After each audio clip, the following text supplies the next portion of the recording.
Bonjour à tous, aujourd'hui nous allons faire une nouvelle vidéo. Nous avons déjà vu ensemble ce que c'était que les racines carrées, et on va voir aujourd'hui comment on applique les racines carrées en géométrie, c'est-à-dire comment ça peut être utile, notamment pour faire des calculs exacts. Donc on va s'appuyer sur une configuration, une sorte de mise en application de la géométrie, afin de pouvoir utiliser les racines carrées et faire des calculs exacts. Alors, on va imaginer une situation un petit peu de la vie de tous les jours, où on imagine que je suis un technicien ou un ingénieur dans une entreprise, par exemple de pièces métalliques, et où mon patron va me demander, il a une commande, et il va falloir créer une pièce métallique, donc formée à la base par un triangle, que vous voyez, que vous commencez à voir apparaître ici, donc un triangle, et à partir de ce triangle, il va dessiner, donc il faut que la base de triangle fasse 7,6, ce côté AB, et deux carrés qui s'appuient sur les côtés AC et BC. Ces deux carrés, la commande aussi, c'est que les aires de ces deux carrés soient de 29 cm². Donc ça, c'est ce qu'on nous demande dans l'entreprise. On nous demande de créer une pièce métallique qui a cette forme-là. Voilà ce qu'on nous demande de faire comme pièce, mais on n'a pas plus d'indications. Donc il va falloir, à partir de ça, être capable de calculer les dimensions, notamment du triangle, afin de pouvoir créer la pièce quand même en usine. Alors, nous, en tant que scientifiques, on va évidemment faire une petite figure à main levée, et on va déjà retracer notre figure. Donc on a aussi ici le triangle. Ici il fait 7,6. Et puis deux carrés. Donc on rappelle qu'un carré, c'est un rectangle et un losange. Donc un rectangle, ça veut dire qu'il a 4 angles droits. Si c'est un losange, il a 4 côtés égaux. Et puis on a un deuxième carré, ici, qui lui aussi a des angles droits.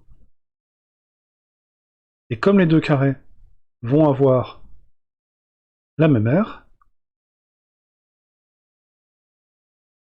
ici on est parti sur 29 cm², eh bien les deux carrés auront les mêmes dimensions. Donc on va pouvoir, sur notre figure, rajouter les mêmes dimensions ici et ici. Alors justement, on va se poser la question de quelles sont ces dimensions. Nous, ce qui va nous intéresser, c'est calculer la dimension qui est ici. Et la dimension qui est ici, eh bien, si on l'appelle x, donc soit x, le côté BC, eh bien on sait que ce côté BC au carré, x au carré, le nombre que l'on cherche, x au carré, ça doit faire 29. Puisque pour calculer 29 ici, l'aire 29 cm², on a dû faire x fois x, côté fois côté. Si on appelle x ce côté. Donc x au carré est égal à 29, et ça justement, c'est la définition d'une racine carrée. On va pouvoir dire que le côté x fait racine carrée de 29. À la calculatrice, qu'est-ce que ça va donner? Eh bien, on va calculer la racine carrée de 29 ici. Peut-être qu'on va tomber sur un nombre entier, ça m'étonnerait, 29 c'est pas un carré parfait. Peut-être tombera-t-on sur un nombre décimal exact, ça nous arrangerait. Ou alors on aura une valeur approchée. Ici, pas de chance, on a un nombre qui est infini, qui est irrationnel, qu'on ne peut pas écrire sous forme décimale. Donc à la limite, tout ce qu'on peut faire, c'est écrire sa valeur approchée, à peu près 5,4 cm.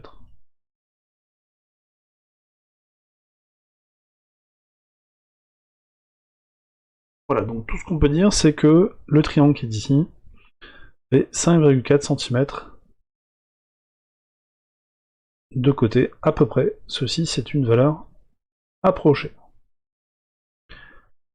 Ça fait qu'on a les dimensions de notre triangle qui est isocèle, qui a deux côtés égaux. On a les dimensions, soit en valeur approchée, soit en valeur exacte. Alors on peut écrire 5,4 cm, ou on peut écrire racine de 29. C'est à peu près le même nom. Et je dis bien à peu près.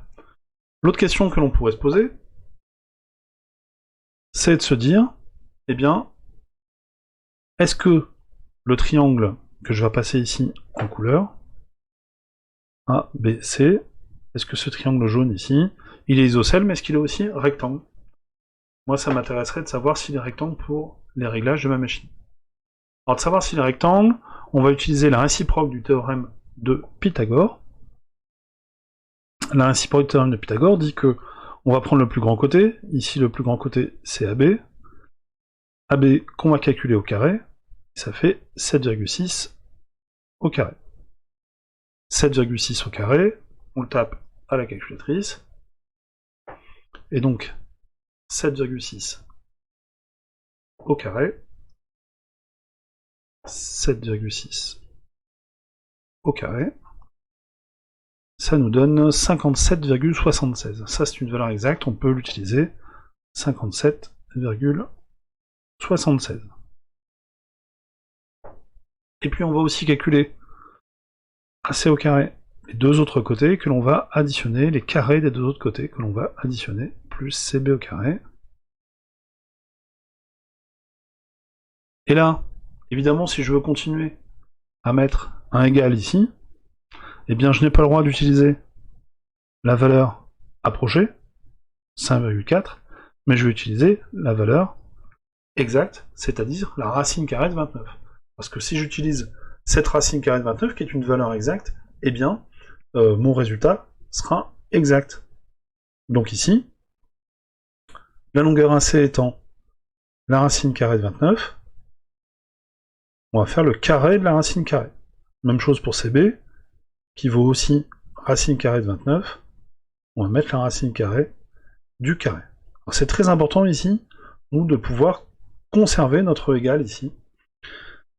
Si j'avais écrit 5,4, j'avais plus le droit d'écrire égal, et ça, c'est un peu dommageable pour la suite du raisonnement.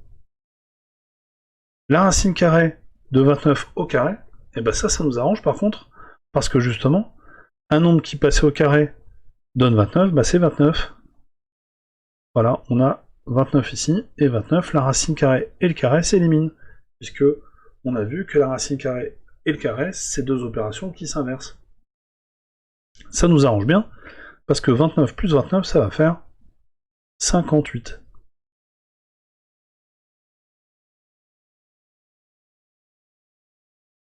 Dans notre démonstration avec la réciproque du théorème de Thalès, là on est obligé d'écrire que AB carré n'est pas égal, ça c'est important, n'est pas égal à AC carré plus CB carré.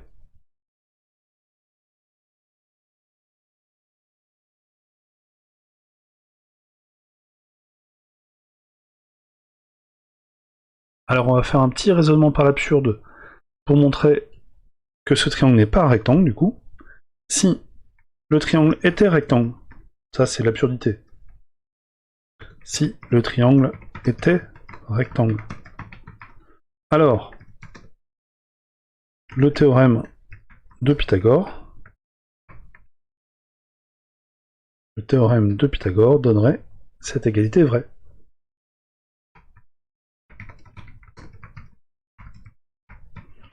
Elle ne l'est pas. Donc, la supposition est fausse. Deux points. Le triangle n'est pas rectangle. On va donc pouvoir dire que le triangle ACB n'est pas rectangle.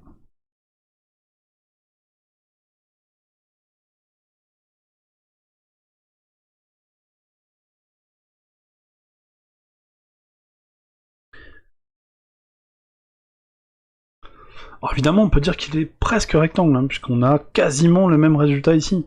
Justement, si on avait utilisé des valeurs approchées, on se poserait la question. Mais comme on a utilisé des valeurs exactes, grâce aux racines carrées, eh bien on peut être vraiment sûr que ce triangle n'est pas rectangle. Il l'est presque, on a presque l'égalité. On va d'ailleurs vérifier sur la figure. On va demander à GeoGebra, puisque c'est fait avec le logiciel GeoGebra, de nous mesurer l'angle ACB ici, parce que visuellement on a l'impression que cet angle est droit. Or, eh ben il n'est pas droit. Voilà, il est presque droit, c'est pour ça qu'on avait vu une égalité qui était presque vraie, et il est presque droit, c'est presque un triangle rectangle, et donc si la machine nous demande, si on crée cette machine, si on crée le modèle de cette plaque en métal, est-ce que le triangle est droit? Eh bien non, il n'est pas tout à fait droit, l'angle fait 90,4 degrés. Et ça, on peut être précis grâce aux racines carrées.